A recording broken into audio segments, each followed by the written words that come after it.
Bhopal, Central India, 1984. City residents wake, choking and unable to breathe. Stampeding in panic, thousands die. Poisoned by the very air around them.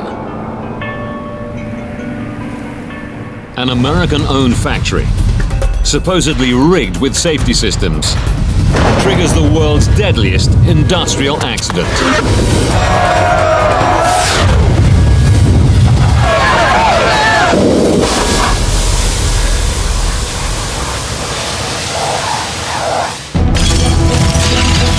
Disasters don't just happen. They're a chain of critical events. Unravel the clues and count down those final seconds from disaster.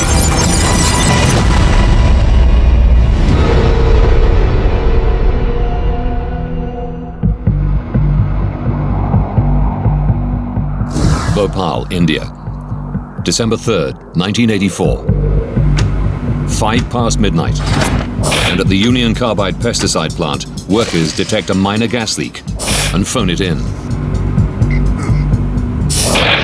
Control room operator Suman Day is the first point of contact. Yes? There is a leak. So immediately I check it out.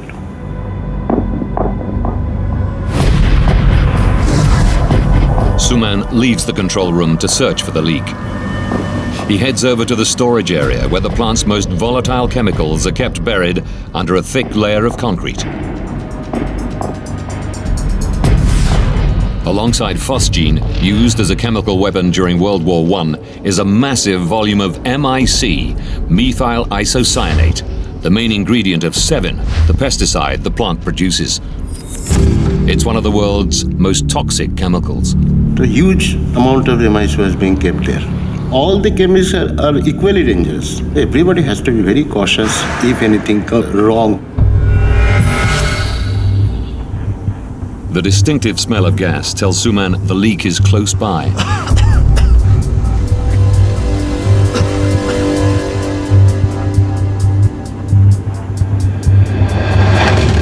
It was leaking, but thing is that was leaking slowly.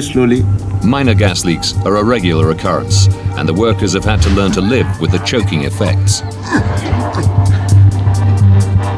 Everything was all right. I have checked all the pressure, temperature and all that. Then as such, there was no work for us. So we were just chatting with other fellow in the control room.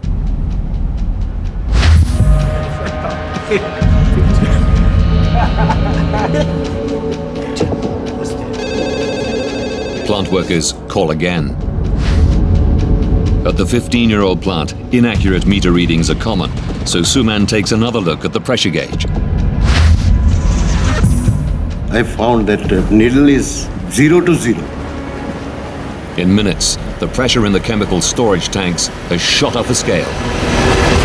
12:20. Suman Day rushes to the storage area where it's immediately clear that something is very wrong. This area was very hot. It is trembling. The concrete is vibrating.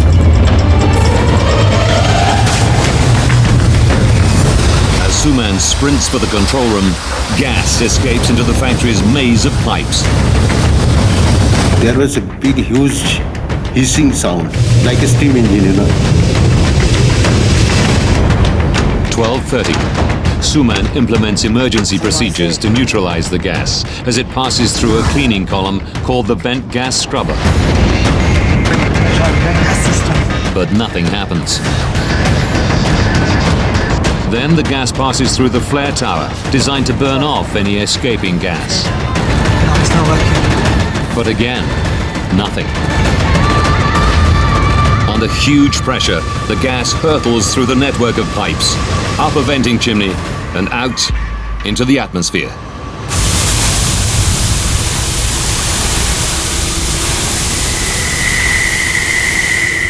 I understand this is a big disaster. Operators are powerless to stop toxic gas pumping into the night sky.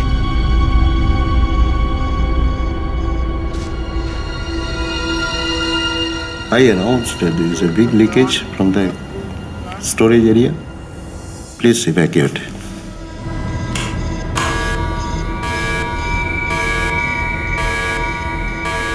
For a couple of minutes, we were really spellbound what to do. Never did it has come to anybody's mind that this type of disaster can happen. It's not just plant workers at risk. 1 a.m. The Union Carbide plant is right next to the residential heart of Bhopal, and a southeasterly wind blows the toxic cloud straight towards its 500,000 inhabitants.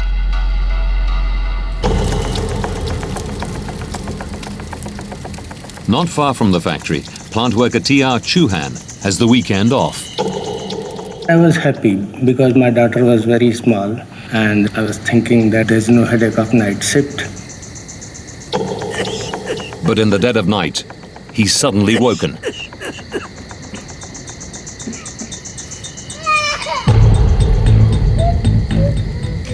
My son was weeping.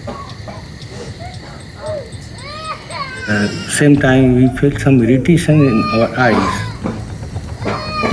You give him some water to drink. I'll go and see.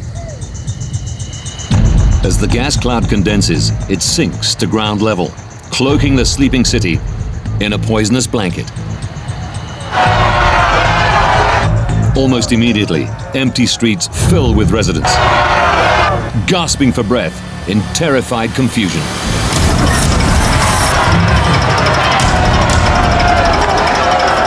The street was full of the people just running. So I immediately decided that I have to also run my children with my family.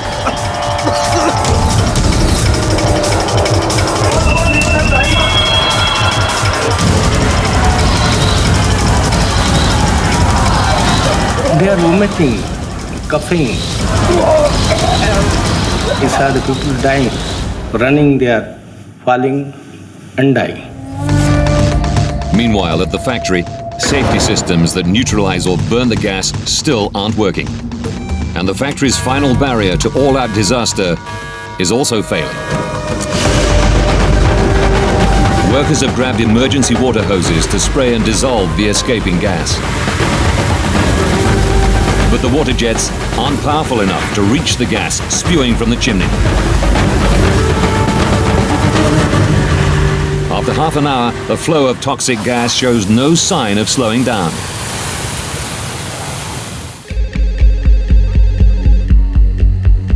Across town, a late-night phone call wakes Dr. Bandari, senior consultant at Bhopal's main hospital. Hello? No. Slow down, please. You just rinse their eyes and put some eye drops. I got telephone call from the hospital. There's some gas has leaked out from a factory, which is probably ammonia. A number of patients have come here with eye problem. So I told him put some eye drops. He told me again the number of patients is increasing and I can't manage. So could you please come? Yes. I'm coming there shortly. Alarmed by the unusual call, Dr. Bandari checks outside for any signs of gas.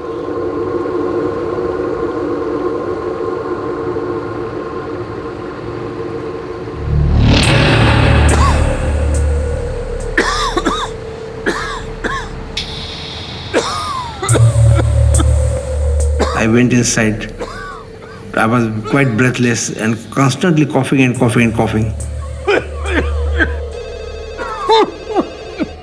With every minute, the invisible gas cloud spreads, covering an area some 8 kilometers wide. Locals only know it's impossible to breathe. Tens of thousands flee their homes in a panic stampede, choking to death as they run.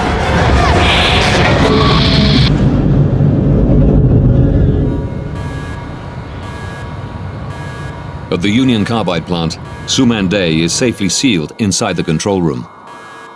But with workers unaccounted for, he goes back into the factory on a rescue mission. Quickly, I got mask and I gun inside the factory once again.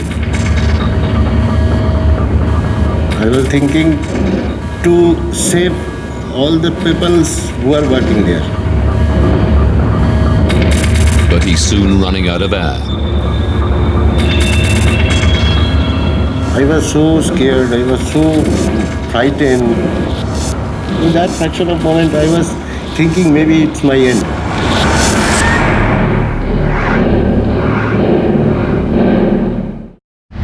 Across the city, factory worker Chuhan and his family are desperate. In the chaos, they know they must flee or perish. Then I saw an empty car. Let's go. Come. Chuhan convinces the driver to help them. When I saw empty, you want to save your life, please go to the new city side.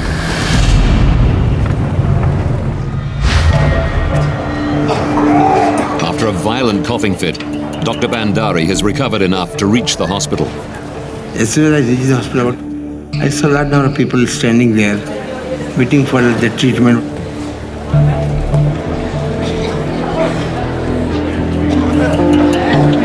What's happening? From past 1 hour, they're just coming. And what about her? Doctor, I wash your eyes with water, but it's not helping. The police have told him he's dealing with a leak of ammonia. Hold on. Bandari expects conventional treatments will solve the patient's problems. But the symptoms are far more extreme. Many of them were having now the respiratory problems, coughing, choking sensation.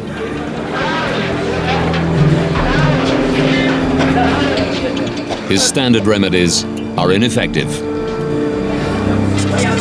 We did not know it, but to do. This is an unknown medical condition. Thousands of choking, dying Bhopalis overwhelm the hospital. And Bandari needs answers. He's convinced the gas isn't ammonia. You don't understand. There are hundreds of patients outside my clinic. First, the Union Carbide said it is ammonia, then they said it is phosgene. Just tell me, what gas is this? Then they said it is MIC. We had never heard the MIC, methyl isocyanate, and we had no antidote or no such information from Union Carbide. Unknown to the medics, MIC is reacting with the water in victims' bodies, forcing blood to pour into the tiny spaces in the lungs, making breathing impossible.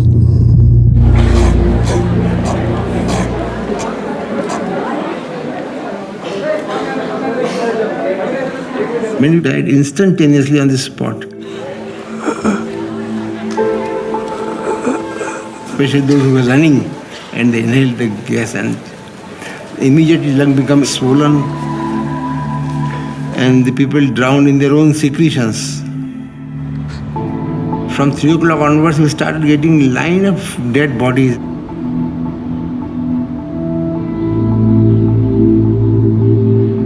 By daylight on December 3rd, the gas has dissipated across the country. But in Bhopal, some 3,000 people lie dead, and more than 300,000 are suffering the agonizing consequences of exposure to MIC. Sumande and the other plant workers survived the night. In the daylight, he sees the devastation of his city for the first time. I saw the buffaloes, the cows were on the street, dead. The worst affected are the old and the young, often trapped in the densest parts of the cloud close to the ground.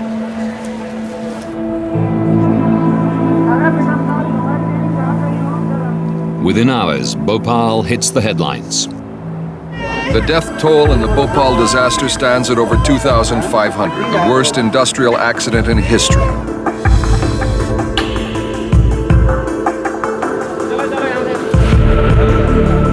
In this area, opposite the Union Carbide site, about 10,000 people live. But this morning, the entire slum is empty.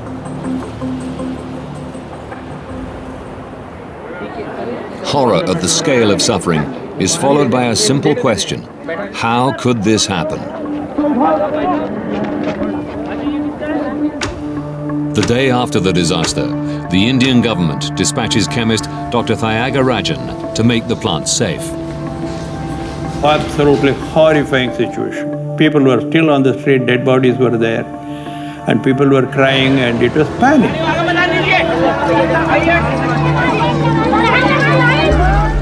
The Bhopal plant mass-produced Sevin, and company officials tell Thiagarajan the MIC needed was carefully stored in liquid form in tanks buried deep underground. But workers say that tank E610 was 75% full, way over the corporation's 50% recommendation. Its entire 42 tons of lethal MIC evaporated and escaped.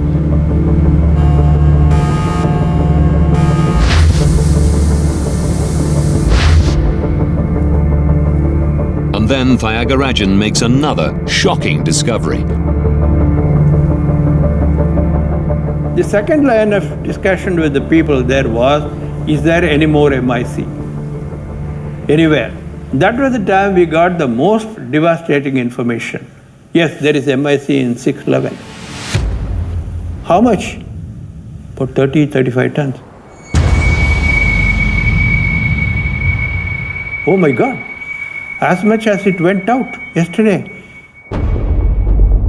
E610 is just one of 3 tanks buried in the bunker.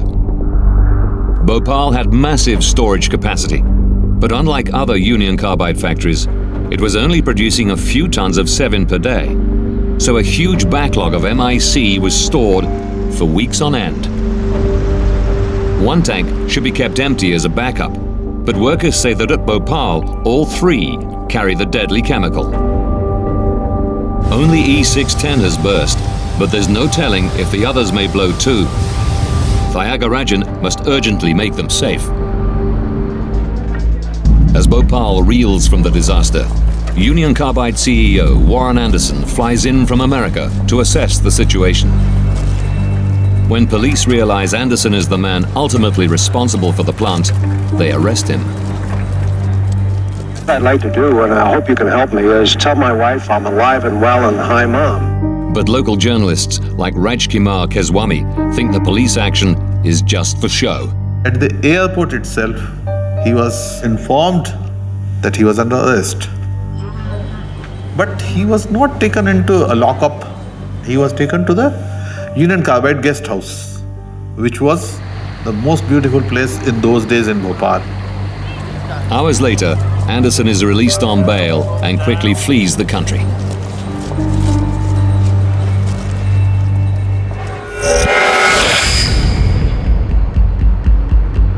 At the pesticide factory, Dr. Thiagarajan must decide how to deal with the remaining 35 tons of MIC. I had no knowledge that so much quantity was being stored. In our laboratories, we keep not more than 10 milliliter. The MIC appears to be stable for now, but workers tell him that tank E610 was normal until almost the moment it erupted. We went on the basis it was also going to explode.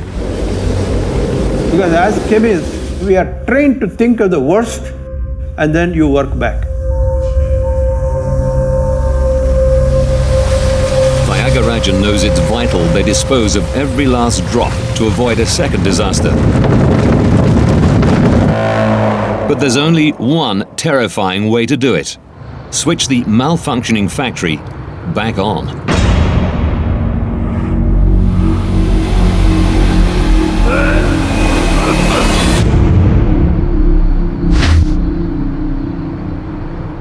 We will use the same people and produce the same carbaryl which was being produced by these people. Only 13 days after the disaster, with thousands still dying and tens of thousands in hospital, operators are ready to try to neutralize the remaining MIC. Officials still have no idea how the first disaster happened and dub their risky new plan Operation Faith. We only went by faith because we knew that we were competent. But we didn't know the quality of the material in the other tank. Therefore, we said, have faith in us. But for the people of Bhopal, restarting the factory so soon after the lethal disaster is a terrifying prospect. The people thought once the factory starts operation and the same gas which has killed several thousand people may get leaked again. There was no such guarantee. People had no faith. Even when that operation, we went on thinking of the worst. We said that this can explode, so we had helicopters carrying water. We had covered the entire plant with wet canvas. Every second was important. Bhopal too was a very, very strong possibility. With safety measures in place, operators restart the plant.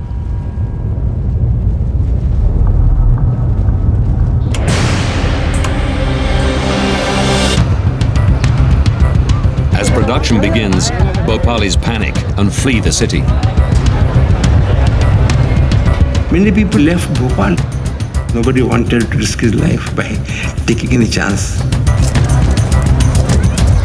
As the remaining MIC is drained, even hospital patients join the exodus, leaving only those too sick to escape. It was a deserted city. Like a city of ghosts. It takes an agonizing 7 days to turn the remaining MIC into 7-pesticide. A second disaster is averted. We were happy that we could do that, and we left the place saying that it is now safe. The people of Bhopal return, but they're furious. Everyone wanted to know how it happened. The public, the press, journalists, the parliament. And therefore we had to quickly conduct studies and trace the root cause of this particular disaster. Now, by rewinding the crucial events and delving deep into the investigations that followed the tragedy, we find out exactly what went wrong on that terrible night in Bhopal.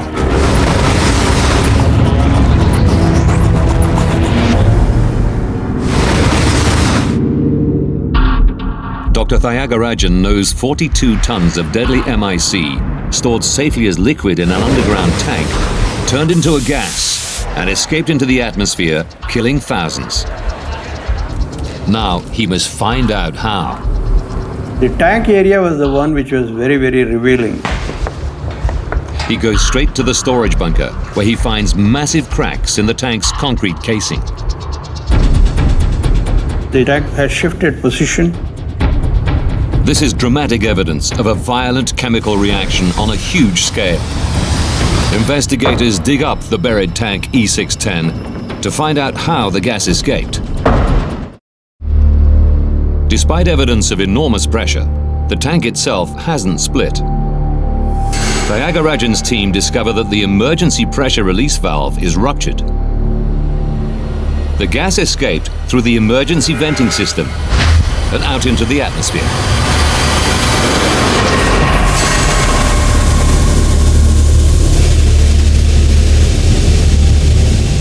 It was a very clear case of runaway reaction. Something must have triggered it. Dr. Thyagarajan suspects a substance normally considered innocuous. We calculated that 500 kg of water entered the tank. Contact with water causes MIC to heat up, boil, and vaporize. And that reaction is much more violent if other chemicals are added. The MIC reacts with explosive violence. The smallest impurity of any metal and water, these are deadly. Researchers find powdery residues inside the tank and send them for testing. The possibility of contaminants entering was very small there. We activated national laboratories to repeat the reaction. Thiagarajan's team discovers traces of iron were left in the empty tank. It points to a clear conclusion. A huge volume of water combined with metal impurities sparked the violent and deadly reaction. Investigators now know what caused Bhopal's deadly catastrophe, but not how it happened. In a chemical plant operating state-of-the-art safety systems, this disaster should have been impossible. Union Carbide had chemical plants worldwide and was fully aware of MIC's dangerous volatility. Like every one of their factories, the Bhopal plant had safety systems to prevent any chance of contamination.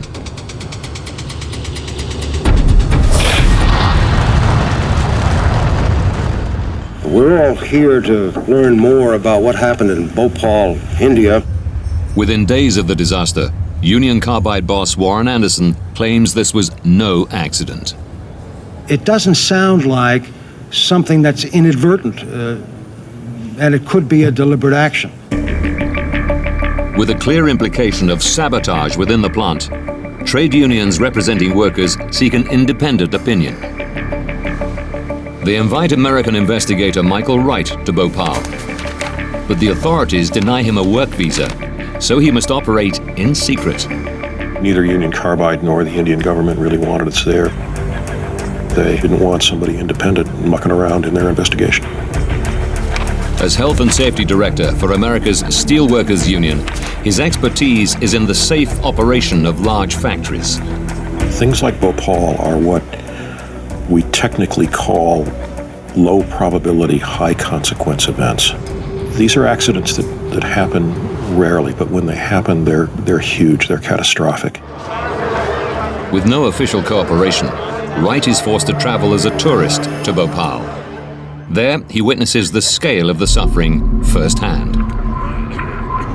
You walk through the neighborhoods and you realize everybody's coughing because they were exposed to this terribly toxic chemical. You meet kids who've lost their parents, parents who've lost their kids.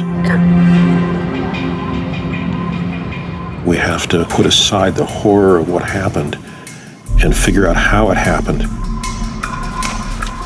You've got to look at all the possible scenarios. And a lot of accident investigation is eliminating what didn't happen. Wright isn't allowed into the plant itself, so only a covert investigation will help him discover the immediate causes of the disaster. We were able to take long-range photographs of all kinds of equipment inside the plant. We also were able to get the technical operating manual for the plant. And we talked to workers. We talked to, we think, everybody who was on duty that night.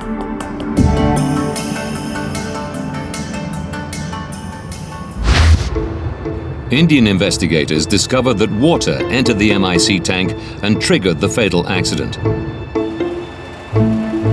So Wright studies factory schematics to find out where that water came from. He's immediately suspicious of a chemical processing unit right next to the MIC tanks. That process unit would sometimes clog.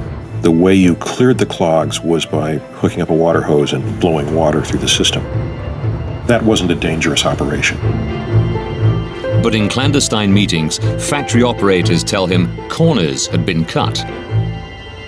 The company installed a jumper line between those two process units. A piped shortcut to the MIC storage area allowed operators to use equipment interchangeably, but it permanently linked the lethal chemical to the rest of the plant. That made the plant much more dangerous. If you had isolated that MIC unit completely, then water could never have gotten into it. The jumper line provided a direct route through which water could reach the MIC unit. Wright discovers that workers flushed out the pipes on the night of the disaster. A worker began that operation about 9:30 p.m. He noticed that water wasn't coming out the other end.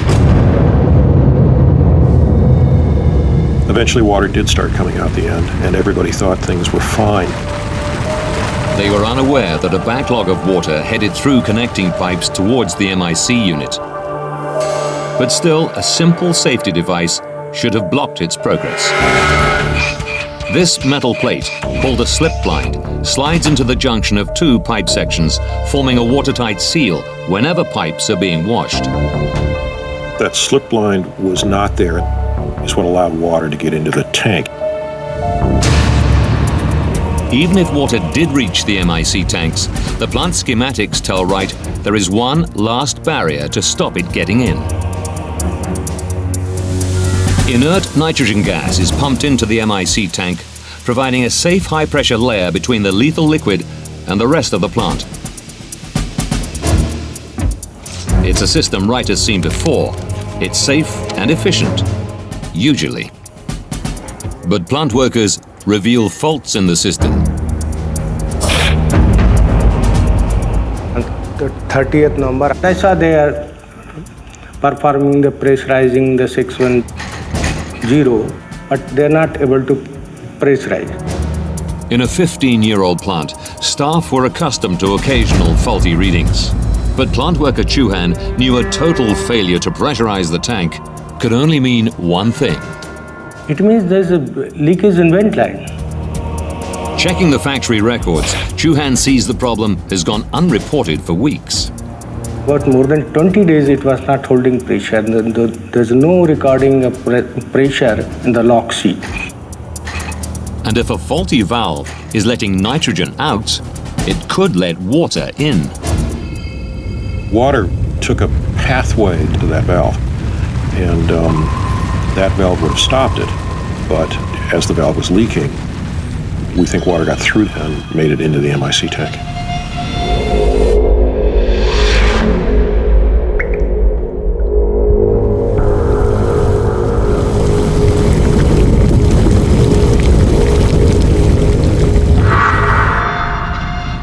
It occurs to Wright that Union Carbide's claims could have weight. Maybe this was a case of sabotage. Someone could have damaged the nitrogen valve and removed the slip blind deliberately. The iron that fueled the reaction could simply be rust from the pipes. Maybe they didn't anticipate an accident of that magnitude. Union Carbide claims a disgruntled worker purposely pumped water into the MIC tanks. All we're trying to do is differentiate from an inadvertent to perhaps a deliberate. But Wright isn't ready to draw conclusions. This awful event still has secrets to be discovered. The real story of Bhopal is less how did water get in the tank, and more why did none of the systems that should have protected people operate that night.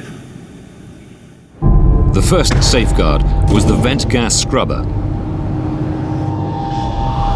If any dangerous gas leaks, it's channeled into a large bottle-shaped tank and forced through a column of caustic soda, making it inert. When Wright meets with workers from the plant, he makes a shocking discovery. The workers said that they didn't see any instrumentation that indicated it was operating.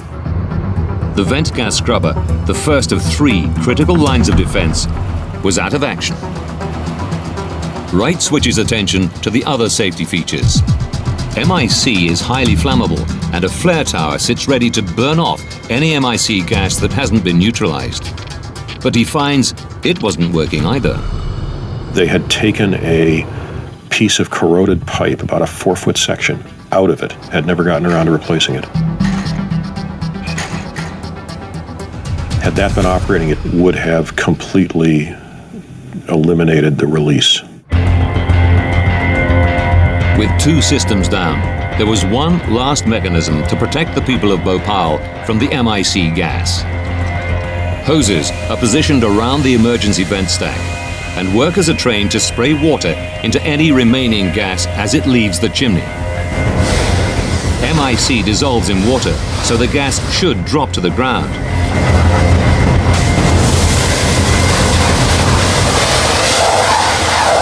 Wright cannot believe what he hears from witnesses. The problem with the water spray system is that it was undersized and the water sprays didn't reach the height of the release. Not only did water bypass protective measures and trigger the MIC reaction, but the three fundamental safety systems designed to contain an escape of gas either couldn't cope or weren't working. It's a mind-boggling sequence of failures that points to a pattern of negligence. Michael Wright begins investigating plant management and the parent company's corporate dealings. The plant was losing money. They had undergone an expansion several years earlier. They had misjudged their market. They weren't selling nearly as much pesticide as they expected to. In that kind of situation, there's always pressure from the parent corporation to cut costs. Workers tell Wright that as the emphasis on safety slackened, small leaks became commonplace and sometimes deadly. There were at least 5 chemical accidents in the plant between 1981 and 1984. There was a leak in December of 81 that injured 3 workers, one of whom died. So there were plenty of warnings that something was amiss. The cost-cutting began with a missing slip blind. That slip blind was critical to the accident. Had that been there, there never would have been an accident. To Wright's amazement, this critical piece of safety equipment was left out time and again because of staff cutbacks. The maintenance supervisor who should have been responsible had been laid off. Faulty gauges meant no one noticed when the reaction started. Throughout the plant, the instruments were out of calibration because it saved money not to do the maintenance. The vent gas scrubber wasn't working. But even if it had been, it could never have cleaned such a large amount of deadly MIC. The vent gas scrubber was only capable of dealing with puffs from valve openings. Nobody thought to design it for a big accident, and nobody wanted to spend the money. For 2 months, failure to replace a broken pipe meant the flare tower couldn't burn any escaping gas. Maintenance workers said it would have taken about 2 hours to put a new piece of pipe back in. And Union Carbide US had told their Indian counterparts that their emergency water hoses weren't up to the job. Union Carbide had said install bigger water spray systems. They hadn't done it. Wright now suspects Warren Anderson's sabotage theory is nothing but a smokescreen. Union Carbide never really presented any credible evidence. The sabotage theory was clearly Union Carbide trying to cover its tracks.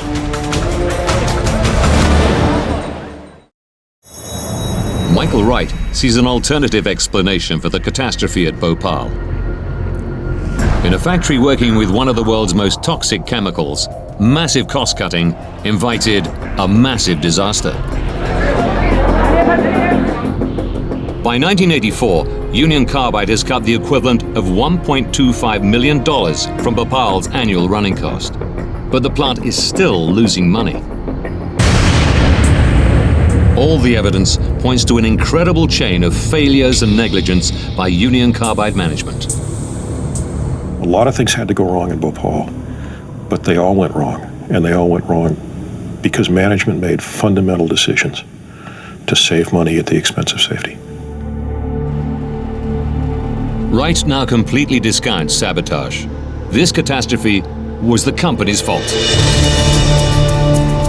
Every time we learned about a system that had been shut down and could have stopped the accident, you just shake your head because they didn't spend a little bit of money and a little bit of time. Thousands of people died.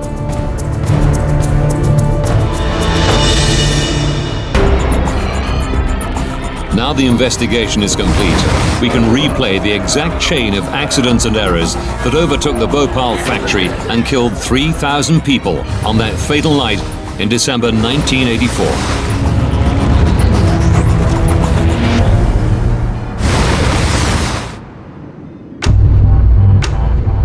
Three and a half hours from disaster, a shift worker begins a routine cleaning operation, but pipes are clogged and he floods the system. Water gushes through a recently installed shortcut, straight towards giant underground storage tanks, full of the highly volatile pesticide ingredient MIC. Metal plates that should isolate the chemical are missing. En route to the tank, the water collects traces of iron from rust inside the aging pipes. 2 hours, 15 minutes from disaster. The first drop of water seeps through a broken valve and into tank E610, containing 42 tons of liquid MIC, far more than is recommended. The water and iron mixture triggers a violent and unstoppable reaction within the MIC. With no refrigeration to keep it cool, its temperature rockets. 1 hour from disaster. The liquid MIC begins to boil. Workers smell gas and report it, but it's dismissed as a minor leak. As more and more liquid turns to gas, pressure soars in the tank. In the control room, faulty gauges show little change until suddenly readings shoot off the scale.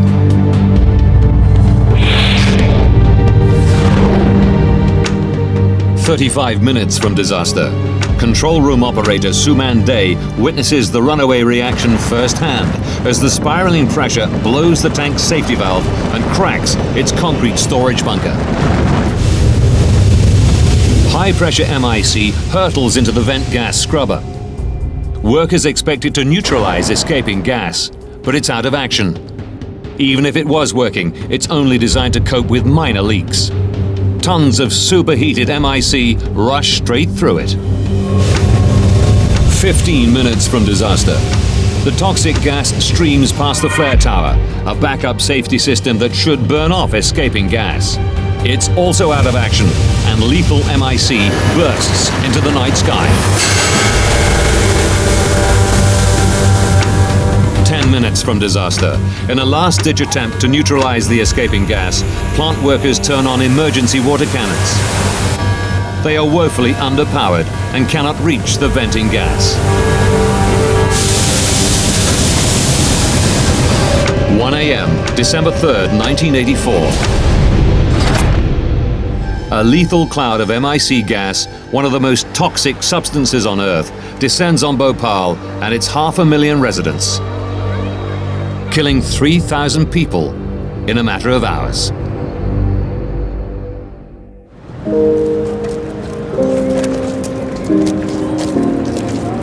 In addition to the immediate deaths, the Indian government says a further 15,000 later died as a direct result of the disaster. To this day, more than 500,000 have suffered ill health from inhaling the gas or from the knock-on effects of continual pollution. People die at a rate of 2 and 3 a week, even 27 years later, from the delayed effects of the release.